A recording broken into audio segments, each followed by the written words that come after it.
Hey, what's up, y'all? It's Kai with KBG Welding. We're here at the shop, the Iron Chapel, and we are doing a little intro to welding. We're gonna be going through the parts and just running through this Millermatic 211 for the intro welder. We're gonna get David on this thing, and I wanted to get him acquainted with the functions and the operations of what we got going on here as we get it together. Let me get it together. So, Millermatic 211. The way that we have it set up, ignore the bottle because it's not hooked up. The way we have it set up is for flux core, inner shield wire. So we don't using gas. We're in here. We want that fan on, and the application that we're going to be using, we don't need the gas. We don't need to run hard wire. So basically what we have is our machine. We have our power source back here. Gotta have a power source. Everything needs a power source. What's your power source is the question. So we've got our power source back here, our plug. You can actually change this out into a bigger prong that should be inside the machine box there.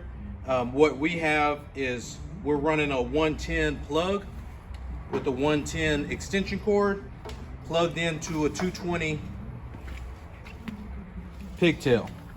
So we have a 220 because you can run 110 or 220 off of this machine.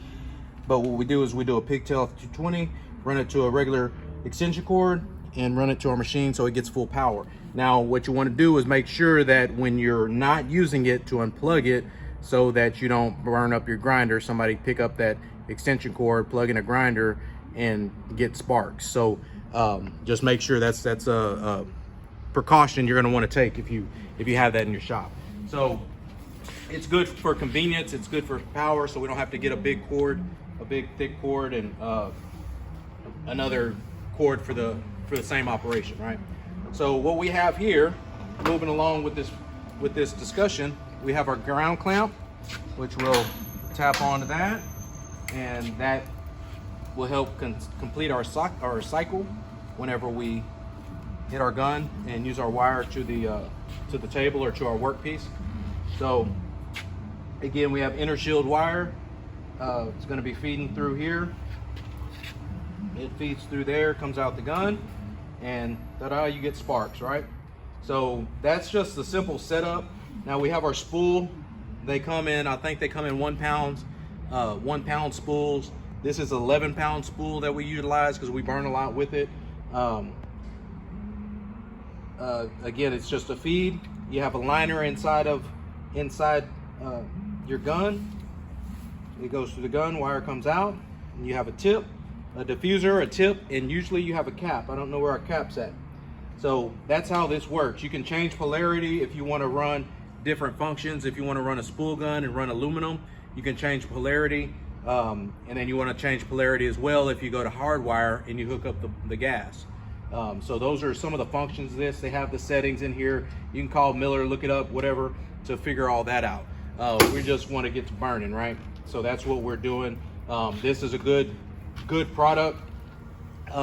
It's pretty reliable. One pet peeve that I have with Miller are the guns. The guns are pretty shoddy. They give out pretty quick. So Mr. Miller, if you're listening, I need you to fix that for me. Send me a better gun. KBGwelding.com. You can find our address. You'll send it to us. 4645 Cream Lane. All right. So that's what we got. That's all there is to it when it comes to the machine. Now there's a lot more to it when it comes to the actual welding. But that's the intro to this review. Again, it's a good product. It's long lasting. I see a lot of commercials, a lot of advertisements for cheaper products, the Yes Welder and this and that. There's other products you can always buy cheaper, but one thing I need you to understand, that if you buy the cheaper Harbor Freight models, if you buy these things now, those things probably aren't going to last if you're burning them all day every day, right? That's where the difference lies. If you're paying your price for a brand product, and I'm not partial on, if somebody wants me to try out a Lincoln, hey, send me a Lincoln, I'll burn that bad boy. This is just, Miller is what I was introduced to and what I've burned. So I'm kind of, I guess you would say I'm a Miller guy, but I got a Lincoln right over there that I just can't plug up. Can you show them that Lincoln over there? So we got a Lincoln MIG welder over there that just not compatible with my plug, so I can't even burn it. So if you need a Lincoln, you got an adapter, holler at me. But so again, I'm not a Miller guy or a Lincoln guy. I just have Millers, and I'm not gonna fight you over it. So so that's all. That's what that's about. I'll use either one, whatever burns, but I'm just familiar with anybody that uses all Lincoln. They don't have a whole lot of complaints. They last long. People that work on Millers, no complaints. They work, you know, they last long. Now you get the Harbor Freight specials, you get some of these other products. If you're trying to burn them, they can perform, they can do the job once, but how many times will they do it? Are they going to be reliable over time? So that's the difference. So just make sure when you hear those commercials, make sure that's what they're saying and what you're doing, what your application is going to be. So we're going to get this. I'm going to get David to burn in here in a second. We'll get back with y'all, but I just want to introduce you to the Miller 211 and what it's about. KBG Welding. Thanks for checking us out. Serving God burning rods.